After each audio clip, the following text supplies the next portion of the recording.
स्वागत है आपका इंडिया टुडे पे।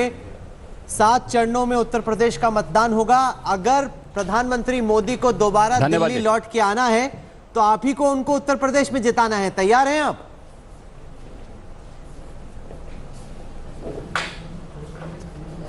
देखिए, उत्तर प्रदेश पूरी तरह तैयार है।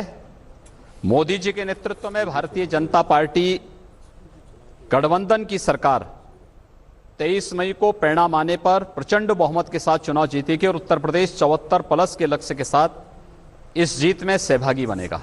योगी जी, सपा और बसपा का गठबंधन हुआ है कि लड़े तो काफी मुश्किल हो गया था भारतीय जनता पार्टी के लिए, बाइपोल में हार भी हुई। क्या आपको लगता है कि सपा बसपा के मिलने से, हाथी और साइकिल के मिलने से आपके लिए काफी मुश्किल हो जाएगी उत्तर प्रदेश की डगर? नहीं।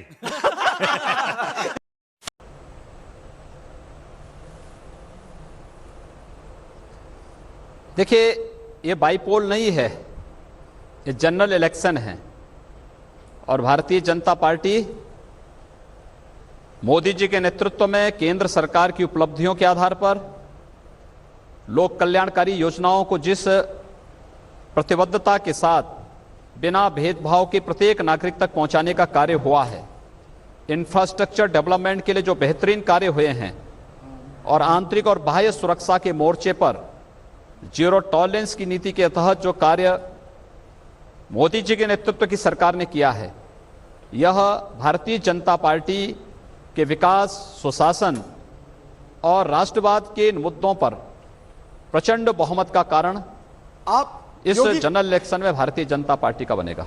योगी जी, आप बार बार कह रहे हैं मोदी जी का नेतृत्व, यानी कहीं ना कहीं क्या आप समझते हैं ये जो चुनाव है ये मोदी जी के नाम पर लड़ा जा रहा है, या योगी जी आपकी सरकार के नाम पर लड़ा जाएगा, या मोदी जी के नाम पर लड़ा जाएगा?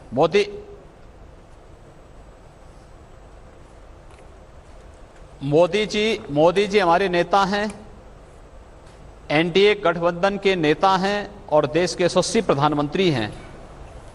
स्वाभाविक रूप से मोदी जी नायक हैं और मोदी जी के नेतृत्व में चुनाव होंगे और भारतीय जनता पार्टी प्रचंड बहुमत के साथ इस चुनाव को जीतेगी। मैं इसलिए पूछ रहा हूं क्योंकि मैंने देखा है पिछले चुनाव में जब भी कहीं चुनाव होते थे आप एक प्रमुख वक्ता की तरह जाते थे, मध्य प्रदेश हो, छत्तीसगढ़ हो, कर्नाटका भी हो।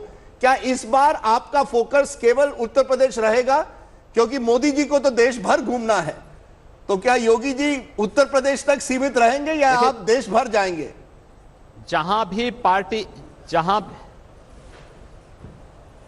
देखिए, पार्टी उत्तर प्रदेश के साथ साथ जहां भी हमारी उपयोगिता समझेगी हम लोग वहां जाएंगे। ये भारतीय जनता पार्टी या हमारी पार्टी का अपना विषय है।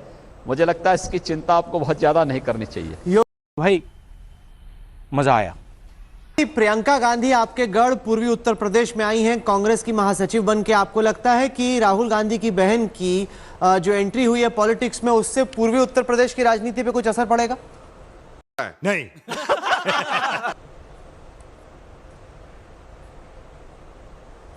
देखिए, कोई असर नहीं पड़ने वाला है, ये उनका आंतरिक मामला है। प्रियंका जी पहले भी कांग्रेस में थी, 2014 में भी थी, 2017 में भी थी। इलेक्शन कैंपेन को उन्होंने वहां पर नेतृत्व किया था। 2019 में भी हैं।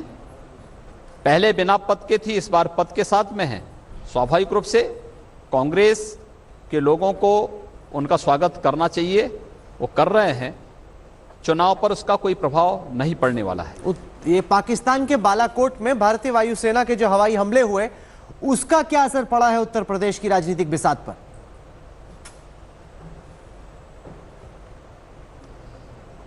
मैंने क्या कहा? मैंने कहा, देखिए, मैं इस बात को मानता हूं कि मोदी जी के नेतृत्व में लोक कल्याणकारी योजनाएं हों या फिर इंफ्रास्ट्रक्चर डेवलपमेंट के या आंतरिक और बाह्य सुरक्षा के मोर्चे पर जो बेहतरीन कार्य हुए हैं, ये बेहतरीन कार्य जिसमें आतंकवाद के प्रति जीरो टॉलरेंस की नीति पर सरकार ने जिस तरीके से कार्य किए हैं, आम जनमानस मोदी जी का अभिनंदन करना चाहता है, उनका स्वागत करने के लिए उतावला है। ये चुनाव आए हैं, ये चुनाव इससे बेहतरीन अवसर नहीं हो सकते हैं। आम जन भारतीय जनता पार्टी नेतृत्व की इस गठबंधन को अपना समर्थन और सपोर्ट करने को तैयार है। सर, कई लोग कहते कौन है ये लोग? कहां से आते हैं ये? केमिस्ट्री जो है वो मोदी जी समझते हैं उत्तर प्रदेश में खास करके उनके साथ है, लेकिन जो गणित है सपा और बसपा का, अगर आप गणित ले तो वो आपको टक्कर देंगे। क्या आप मानते हैं ये लड़ाई केमिस्ट्री और गणित के बीच में, एक तरफ गणित दूसरी तरफ केमिस्ट्री? अरे कहना क्या चाहते हो?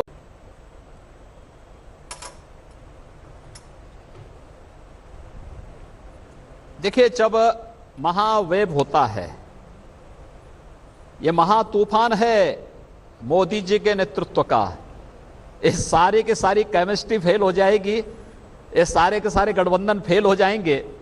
उत्तर प्रदेश ने इनकी अराजकता को, इनके लूट खसोट को देखा है और इसलिए इनकी अराजकता, इनकी लूट खसोट, इनके भ्रष्टाचार से आम जनमानस त्रस्त है, इसको कतई स्वीकार नहीं करेगा, एक सिरे से इसे खारिज करेगा। पर ये 2014 में जो योगी जी आप कह रहे हैं बिल्कुल सच था। 2014 में हमने देखा था किस तरह की वेव हुई थी।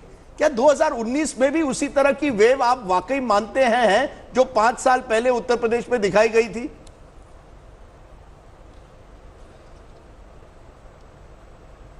पांच साल पहले जो वेब थी उससे बेहतर वेब आज के दिन पर फिर आपको देखने को मिलेगी और वो वेब है, अंडर करंट है। भारतीय जनता पार्टी इस चुनाव को बहुत अच्छे प्रचंड बहुमत के साथ चुनाव जीतेगी।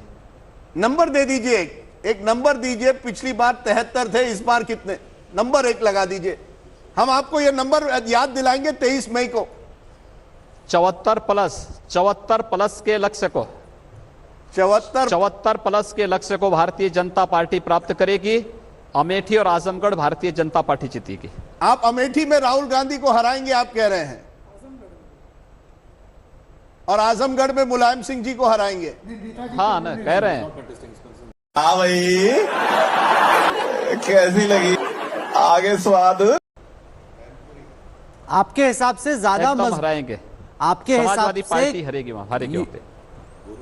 योगी जी, गोरखपुर में पूरा विश्वास है आपको जीत होगी, क्योंकि वहां पे आप बाइपोल हार गए थे। आपको पूरा विश्वास है कि गोरखपुर में जीत होगी? इस दफा आपकी नाक का सवाल है कहीं ना कहीं गोरखपुर की सीट। आप चिंता मत करिए, उसकी चिंता आपको नहीं करनी चाहिए। वो चिंता जिसको करनी होगी वो कर लेगा, आप उसकी चिंता न करें। मुझे लगता है कि आपको औरों की चिंता करनी चाहिए। एक छोटा सा सवाल, हमने अखिलेश यादव का इंटरव्यू किया था इंडिया टुडे कॉन्क्लेव में। वहां उन्होंने कहा था कि हम ये चुनाव लोकल इश्यूज पर लड़ेंगे, स्थानिक मुद्दों पर लड़ेंगे और वहां हमारी जीत होगी। हम योगी जी की सरकार को टारगेट बनाएंगे। क्या कहेंगे आज आप अखिलेश यादव को? देखिए, उनके पास स्थानीय स्तर पर कोई मुद्दे ही नहीं हैं। आज के दिन पर उत्तर प्रदेश के अंदर मुद्दे यही हैं कि उनकी सरकार में भ्रष्टाचार कितना था, अराजकता कितनी थी, गुंडागिर्दी कितनी थी, और भारतीय जनता पार्टी की प्रदेश सरकार ने भ्रष्टाचार को न्यूनतम स्तर पर लाया है और गुंडागिर्दी और अराजकता को भी न्यूनतम स्तर पर लाया है। मुझे लगता है परसेप्शन, पब्लिक परसेप्शन इसका आधार बनेगा और लोकल इश्यू जितना उठाएंगे उतना कटघरे में खत्म।